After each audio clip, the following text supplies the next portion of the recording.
నమస్తే మిత్రులారా, నేను మీ శ్రీనివాస్ చౌహాన్ అడ్వకేట్. మిత్రులారా, ఏదైనా ఒక క్రిమినల్ కేసులో పోలీసులు ఎఫ్ఐఆర్ నమోదు చేసిన తర్వాత నుంచి చార్జ్ షీట్ అనేది ఎన్ని రోజులలోపు పూర్తి చేసి న్యాయస్థానానికి సమర్పించాలి.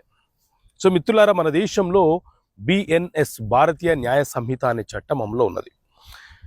ఈ చట్టంలోని సెక్షన్ 187 సబ్సెక్షన్ 3 క్లాజ్ 1 and 2 ప్రకారంగా ఎప్పుడైనా సరే ఏదైనా ఒక నేరం తీవ్రమైన నేరమా లేకపోతే సాధారణ నేరమా అని నిర్ణయించుకున్న తర్వాత సాధారణ నేరం అయితే పోలీసులు 60 రోజుల లోపు సమగ్ర దర్యాప్తును పూర్తి చేసి న్యాయస్థానానికి చార్జ్ షీట్ అనేది సమర్పించాలి.